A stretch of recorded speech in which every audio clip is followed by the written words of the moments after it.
जय हिंद दोस्तों, नमस्कार। स्वागत है आपका एक और नए इंटरेस्टिंग वीडियो में, जहां पे हम लोग CGL 2025 का जो टीयर 1 का पेपर है, उसका टीयर 2 का जो एग्जाम होता है, उसमें जो मैथ्स के क्वेश्चंस हैं, अच्छे क्वेश्चन, क्योंकि अभी तक आपने बहुत क्वेश्चंस ऐसे किए होंगे जो नॉर्मली आपको देख के लगता होगा यार इसमें तो कोई चैलेंज ही नहीं है।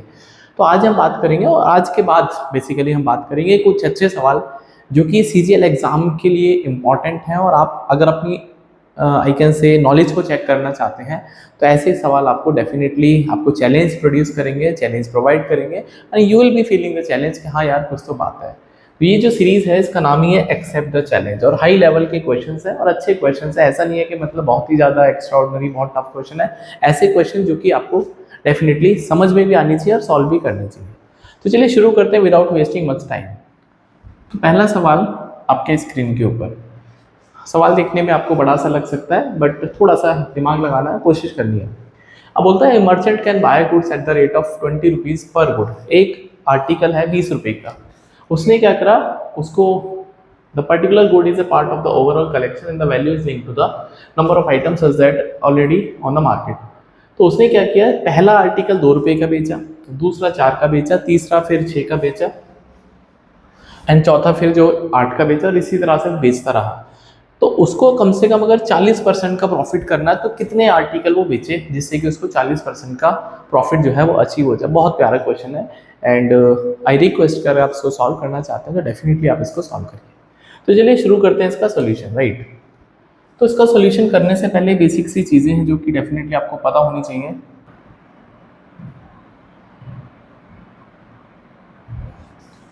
ओके, तो यहाँ पे जो कॉस्ट प्राइस दे रखा है, CP was given to us, CP of each ₹20।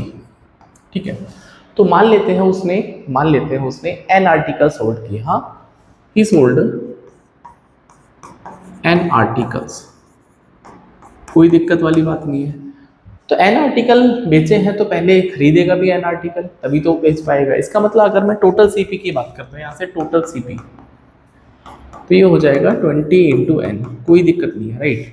तो ये इसका इन्वेस्टमेंट हो गया। अब उसको बोलता है कि उसको 40% का प्रॉफिट चाहिए। तो अगर मैं सेलिंग प्राइस की बात करता हूँ, सेलिंग प्राइस वो 40% ऑफ 20n, तो 40% कितना हो जाएगा इसका, दैट इज भाई इसका 10% हो जाएगा, तो ये 28n के आसपास आ जाएगा। तो ये बोलता है कि कम से कम उसको इतना प्रॉफिट तो कमाना है कि 28n के बराबर, राइट, 28n के बराबर उसको कमाना है, राइट। इसका मतलब जो सेलिंग प्राइस है वो कम से कम 28n या उसके ज़्यादा ही होना चाहिए। लेकिन सवाल ये है सर n कहाँ से निकलेगा। अब इस पे बात करते हैं। तो आप मुझे एक बात बताइए, उसने बोला है हमसे कि पहला आर्टिकल 2 रुपये का है, दूसरा आर्टिकल 4 रुपये का है, तीसरा आर्टिकल 6 रुपये का है। तो ऐसे करते करते जो nth नंबर आर्टिकल है वो कितने का हो जाएगा। भाई एक आर्टिकल 2 का है, 2 4 का है, 3 6 का है, तो n वाला जो nth नंबर पे आर्टिकल आएगा वो डबल हो रहा है, ये 2n का हो जाएगा। तो ये आपका सेलिंग प्राइस है। तो टोटल सेलिंग प्राइस कितना हो जाएगा, तो ये हो जाएगा 2 प्लस ये हो जाएगा, इसको 2 से मल्टीप्लाई करेंगे, 2 इंटू 4 ये हो जाएगा 3 इंटू 6 एंड 4 इंटू 8, और ऐसे करते करते n इंटू 2, राइट। भाई ये पहला 2 का है, दूसरा आर्टिकल 4 रुपये का है। अच्छा, यहाँ पे नंबर ऑफ आर्टिकल्स नहीं है ना, ओके, हमने ऑलरेडी यहाँ पे सेलिंग प्राइस निकाल लिया है, एक मिनट। हाँ, तो पहला आर्टिकल 2 रुपये का बेचेगा, फिर दूसरा 4 का, तीसरा 6 का, चौथा 8 का, और ऐसे करते करते ये आपका टोटल सेलिंग प्राइस आ गया, राइट। ये सबका मिला के 2n है, लेकिन इसकी वैल्यू दे रखी है दैट ये कम से कम 28n से बड़ा होना चाहिए। तो आप दोनों तरफ से अब n का ऐसा वैल्यू खोजना है जिससे आपकी ये कंडीशन सेटिस्फाई हो जाए।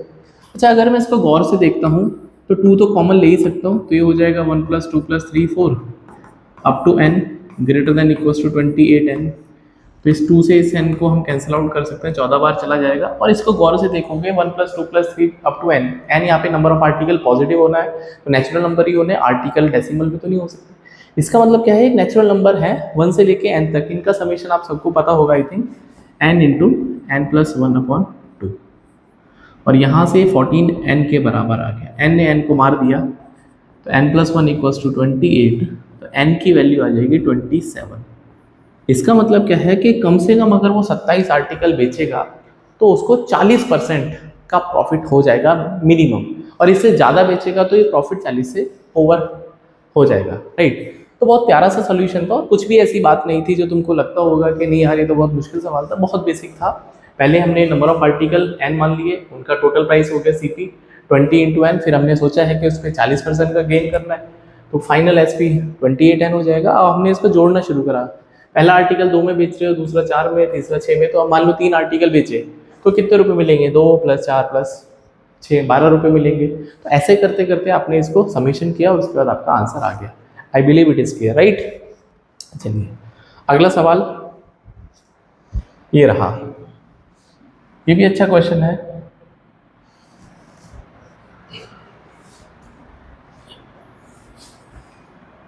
A earns 25% more than B। A जो है वो 25% ज़्यादा कमाता है B से। तो अगर मैं A और B की बात करता हूँ, 25% ज़्यादा कमाता है B से, तो 25% का फ्रैक्शन सबको पता है 1/4। अगर आपने बेसिक मैथ्स पढ़ रखी है तो डेफिनेटली क्वेश्चन, क्योंकि हाई लेवल का मतलब ये है कि आप पहले अच्छे सवाल कर चुके हो, बेसिक कर चुके हो, तभी आप इन सवालों को पहुँच सकते हो। तो ये अगर 4 रुपये कमाएगा तो ये 5 कमाएगा, बिल्कुल सही बात है। C earn 25% more than A, ठीक है। तो C जो है 25% ज़्यादा कमा रहा है, तो इसका भी 25% बोले तो 1/4। तो अगर ये 4 कमाएगा तो ये भाई साहब 5 कमाएंगे, कोई दिक्कत वाली बात नहीं है। A जो है 20% ज़्यादा कमाता है D से, A जो है 20% ज़्यादा कमाता है D से, राइट। तो A is earning 20% more than D, ठीक है। तो अभी काम करते हैं थोड़ा सा, क्योंकि आपको ये रेशो दे रखे हैं। A और B का अगर मैं रेशो मानना चाहता हूँ भाई 20% 25% मतलब 4 और 5, तो ये 5/4 आएगा। A जो है C के कंपैरिजन में कम, मतलब C ज़्यादा कमा रहा है 25%, तो ये भी जो आ जाएगा A और C का जो रेशो आ जाएगा ये भी आ जाएगा 4/5 का। A is earning 20% more than D, right. तो अगर मैं 20% मोर की बात करता हूँ, इसका फ्रैक्शन होता है 1/5, तो A is earning 20% more than D। तो इसका मतलब क्या है, अगर D 5 कमाएगा तो A जो है वो 6 कमाएगा, बिल्कुल सही बात है। तो अगर मैं A और D के रेशियो की बात करता हूँ तो ये हो जाएगा 6/5। एंड उसके बाद E जो है 20% A से ज़्यादा कमाता है, तो अगर मैं A और E की बात करता हूँ तो ये भी 6/5, ठीक है। ये सारा हिसाब किताब आपके पास आ चुका है। Okay, E earning, okay, E आपके ज़्यादा कमा रहा है यहाँ पे, तो E को देना पड़ेगा। अगर ये 5 कमाएगा तो ये 6 कमाएगा, राइट। तो पहले हमने रेशियो कैलकुलेट कर लिया। अब यहाँ पे एक ऐसी कौन सी चीज़ है जो इन सब में कॉमन है, तो आप बोलोगे सर A सब में कॉमन है, और यहाँ पे 5 है, यहाँ पे 4 है, यहाँ पे 6 है, तो इन सब का एलसीएम ले लेते हैं, 5 का, 4 का, 6 का।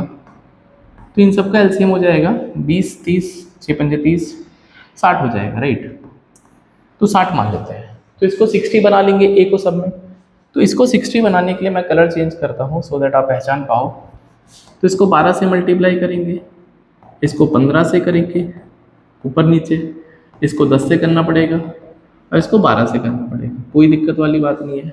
इसका मतलब A तो हर जगह 60 हो गया, B कितना हो गया हर जगह, मतलब 48 हो गया, C जो है वो 75 हो गया, ये यूनिट्स हैं, B जो है वो 50 हो गया, और E जो है बच्चों 72 हो गया, राइट। तो ये सब रेशियो वैल्यूज़ हैं, इनके साथ में X भी चिपका सकता हूँ, कोई दिक्कत वाली बात नहीं है। तो इन सब के साथ में हमने रेशियो कैलकुलेट कर लिया। बोलता है A, B, C, D and E earn integer amount less than 100, सब लोग 100 से कम कमा रहे हैं। तो what is the total amount earn by all 5 together, ठीक है, सबको 100 से कम करना। आप एक बात सोच के देखो, अगर मैं X की बात करता हूँ, X की मिनिमम वैल्यू क्या हो सकती है, तो अगर मैं इसकी मिनिमम वैल्यू की बात करूँगा, एक ही हो सकती है। कितनी हो सकती है? एक, दो भी नहीं हो सकती। क्यों? क्योंकि दो होने पर ये भाई साहब 144 कमा लेंगे, तो वो तो 100 से ज़्यादा हो जाएगा। इसका मतलब X की मिनिमम वैल्यू एक ही पॉसिबल है। तो बस अब इस क्वेश्चन में कुछ बचा ही नहीं है, टोटल वैल्यू निकालनी है। देखो, तो टोटल अगर आपको निकालना है, टोटल ये हो जाएगा 60 + 48 + 75 + 72 + 50, और सबके साथ में X, ठीक है। तो 60 50 110, और 72 48 120, 110 + 120 और प्लस हो गया 75, तो ये हो जाएगा 305 एक्स। तो एक्स की वैल्यू तो मैं पहले ही बता चुका हूँ मिनिमम, तो 305 इस सवाल का बिल्कुल बेहतरीन राइट आंसर है। ऑप्शन नंबर आपके सामने जो भी है लिखा हुआ है, डायरेक्टली आपको पता चल गया होगा। तो इसमें कंसेप्ट क्या था कि आपको अगर ये किस तरह से क्वेश्चन बोलता है कि ये इंटीजर है, मिनिमम कितना होगा, तो एक्स की मिनिमम वैल्यू बन जा सकती है। हाँ, अगर ये बोलता है कि 200 से सब कम कमा रहे हैं, तो मैं इसको 2 से मल्टीप्लाई कर सकता हूँ, क्योंकि 144 मेरा मैक्सिमम, और ये भी 150 पे रुक जाएगा। ठीक है, तो इस तरह से क्वेश्चन को टैकल करना है। अगला सवाल,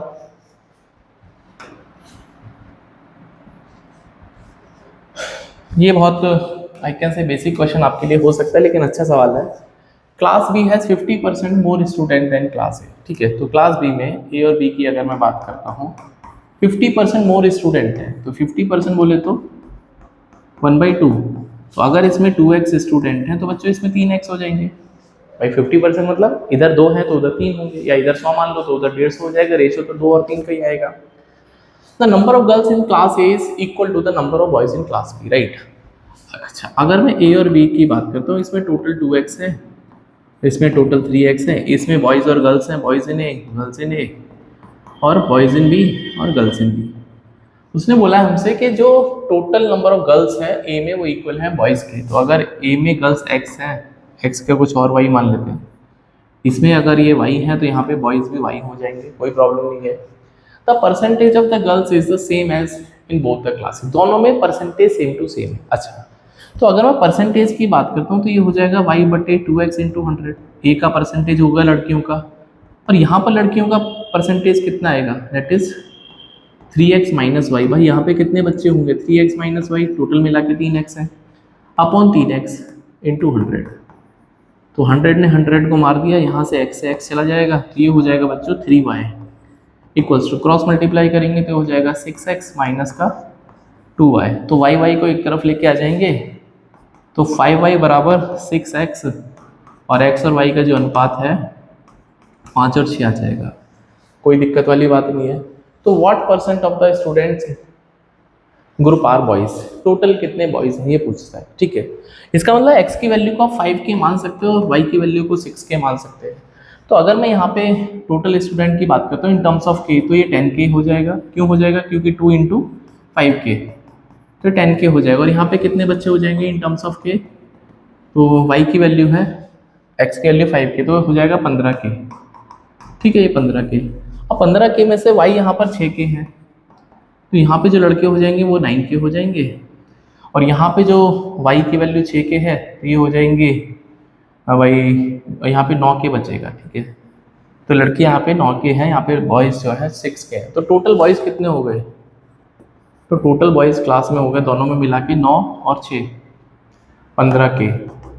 तो परसेंटेज कितना हो जाएगा, 15k अपॉन टोटल बच्चे कितने हो गए क्लास में, भाई 10 और 15 25 इंटू 100, तो 5 दिया 15 और 5 25,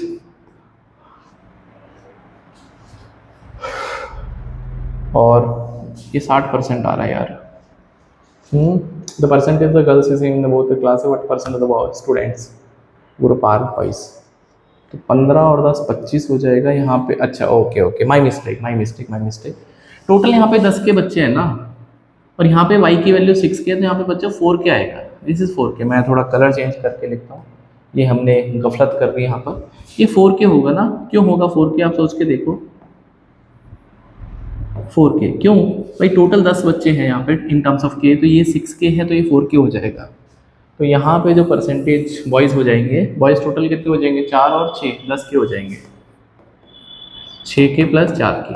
ठीक है भाई, 4k प्लस 6k, तो 10k हो जाएंगे। अब ये परसेंटेज कितना हो जाएगा, 10k अपॉन टोटल है 25k इंटू 100, तो 40% आ जाएगा। ये भी अच्छा सवाल था, I believe it is clear, right. तो ऐसे क्वेश्चंस आपके दिमाग के जो है ना पंखों को आई कैन से खुलते हैं कि भैया कैसे पूछना है।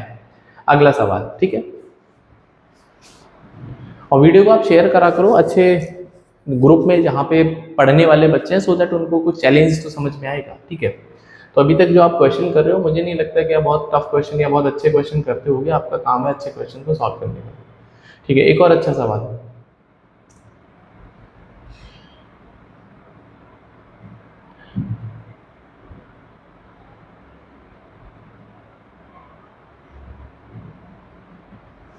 एक मिनट, ओके, यहाँ से कर लेते हैं।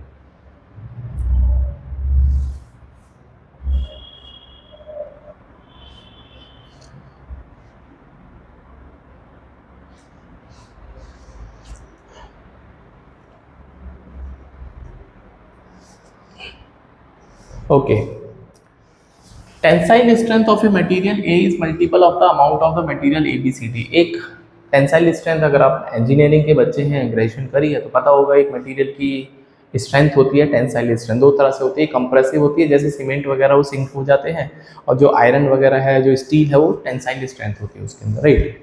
तो बोलता है 4 इसके पास A B C D material है और amount of the material A B C D are changed by, ठीक है। तो ए बी सी डी मैं इसको स्मॉल में लिख लेता हूँ सो दैट आपको ऐसा ना लगे कि कैपिटल कहाँ से हो गया ये। A B C D, right, A B C D. बोलता है ए जो है वो 30% से इंक्रीज हो गया, ये 30% हो जाएगा।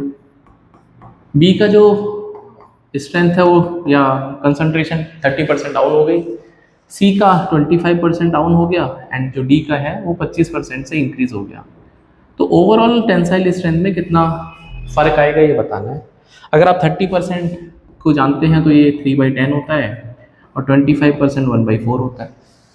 तो इसका मतलब आपके फ्रैक्शंस तो आपके सामने हैं, अब इनको यूज़ करना है बस अच्छे से। देखो इसका क्या मतलब है, इसका सिंपल सा मतलब है कि अगर पहले आपके पास, थोड़ा सा मुझे लग रहा है ये इसको लाइट करते हैं, ठीक है। तो अगर पहले इसकी वैल्यू 10 थी तो अब ये 13 हो जाएगा ए का। बी का 10 से 7 हो जाएगा क्योंकि 3 डिक्रीज करना है। भाई ऊपर वाला जो नंबर होता है 3/10 ये बेस होता है, ये ओरिजिनल होता है, ठीक है। और ये आपका चेंज बताता है, चेंज इन डिनोमिनेटर, ये इसमें कितना प्लस करना है। इंक्रीज के लिए प्लस करेंगे, डिक्रीज के लिए माइनस करेंगे, राइट। और ये हो जाएगा 4 से 3 और ये हो जाएगा 4 से 5, ठीक है।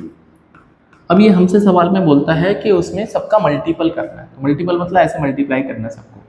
तो ये अगर अपोजिट कॉलम में है, डिफरेंट कॉलम में, तो आप कैंसिल कर सकते हैं। 5 दूनी 10 तो ये हो जाएगा 4 चौके 16 दूनी 32।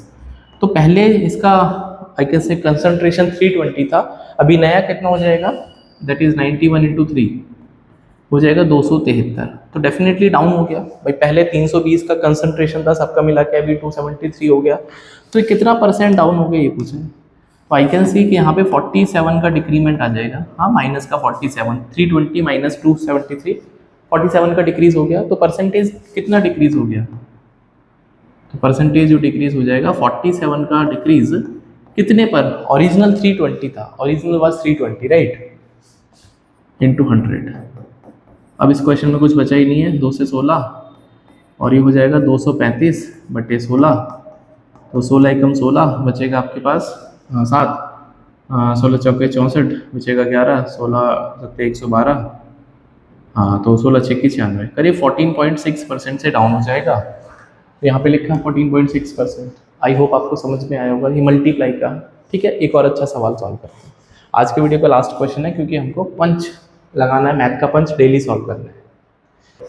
Okay, there is a solid cube made up of steel is melted and recast such that the length breadth and height उसकी चेंज हो गई 10% से 20% से और माइनस का 20% से, राइट। अच्छा, कोई दिक्कत वाली बात नहीं है। देखो क्या हो गया भाई, इस दर्द दिल की सिफारिश, हाँ ये थोड़ा सा परेशान करता है मुझे, और मुझे लग रहा है अब ये बंद हो जाएगा ऐसा, ठीक है। तो आप डेली डेली चैनल के साथ में आई कैन से कनेक्ट रहा करो और डेली, ऑलमोस्ट डेली आपको वीडियो मिलेंगे, अच्छे क्वेश्चन मिलेंगे, कंसेप्ट सीखने को मिलेंगे और मैथ्स में आप एकदम मास्टर हो जाओगे अगर आप चीज़ों को बेहतर तरीके से समझोगे। लेकिन कंडीशन एक होती है कि आपको अप्लाई करना आना चाहिए, प्रैक्टिस आपको अच्छी करनी आनी चाहिए। और उसके लिए PDF वगैरह जो है, मेरा जो टेलीग्राम ग्रुप है वहाँ आपको मिल जाएगा, वहाँ पे आप इसको देख सकते हैं, राइट।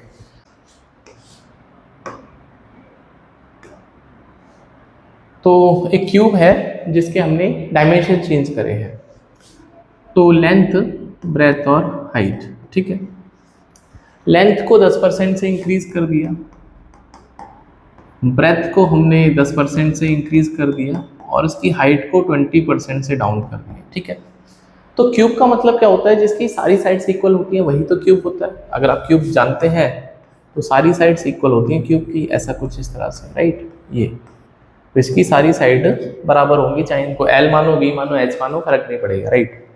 तो इसका जो सरफेस एरिया होता है, जो टोटल सरफेस एरिया होता है, ये सबको पता होना चाहिए, 6a² होता है, हाँ। और यहाँ पे अगर मैं लेंथ की बात करता हूँ, मैंने साइड को एल मान लिया है, तो 6l² हो जाएगा, उससे कोई फर्क पड़ेगा नहीं, आपको कंसेप्ट आना चाहिए, राइट। अच्छा, इसका क्या मतलब है कि इसकी जो लेंथ है वो 10 से 11 हो गई, ब्रेथ भी 10 से 11 हो गई, एंड फाइनली जो उसकी हाइट है 1/5, 1/5 का मतलब 5 से 4 हो जाएगी, ठीक है, कोई दिक्कत वाली बात नहीं है।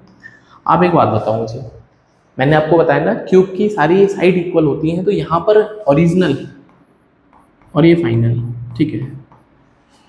तो यहाँ पे ओरिजिनल इसकी लेंथ l है, ब्रेथ l है, मतलब 10 है, 10 है ये, लेकिन यहाँ पे 5 है, तो ये काम करते हैं, इसको मैं 2 से मल्टीप्लाई कर लेता हूँ। क्यों? क्योंकि मुझे इसकी ओरिजिनल जो लेंथ, ब्रेथ, हाइट है वो इक्वल करनी है, तभी तो क्यूब बनेगा।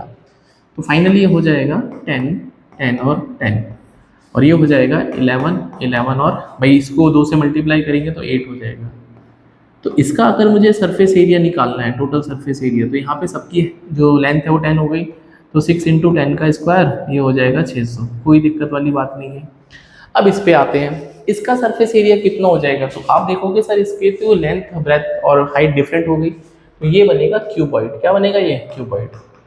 तो क्यूबॉइड का TSA कितना होता है? ट्वाइस ऑफ LB, BH और LH, यही होता है, बिल्कुल सही बात है सर। तो लेंथ कितनी है इसकी? 11, ब्रेथ है 11, B × H 11 × 8 और L × H 11 × 8, तो ये हो जाएगा ट्वाइस ऑफ 121 प्लस 88 प्लस 88 176, और 176 397 गुना 2, सॉरी 297 गुना 2, तो 594 हो जाएगा। मतलब इसका जो फाइनल सरफेस एरिया वो 594 हो जाएगा। आपसे बोला है कितना परसेंट का चेंज आ गया, ठीक है, तो 600 से 594 हो गया, तो 6 का रिडक्शन हो गया, तो परसेंटेज कितना हो जाएगा? 6 का चेंज 600 पर इंटू 100, तो सीधा सीधा 1% से डिक्रीज हो गया, तो आपको आंसर मिलेगा 1%। तो आई बिलीव आपको ये क्वेश्चन भी समझ में आया होगा। तो ऐसे ही कमाल के डेली जो क्वेश्चंस हैं, जिसको हम क्वांट पंच बोलते हैं, मैथ्स पंच बोलते हैं, वो आपको मिलेंगे। आपको चैनल के साथ में जुड़ना है, और CGL 2025 तक का जब एग्ज़ाम होगा वहाँ तक आपको डेली क्वेश्चंस मिलेंगे, मैथ के अच्छे क्वेश्चन मिलेंगे। तो अगर आपको चैलेंज पसंद है तो आप एक्सेप्ट द चैलेंज वाली जो सीरीज़ है, वीडियो सीरीज, उसको फॉलो करें। तो मिलते हैं नेक्स्ट वीडियो में। टिल देन अपना ध्यान रखिए, पढ़ते रहिए, and please subscribe quant prep 99।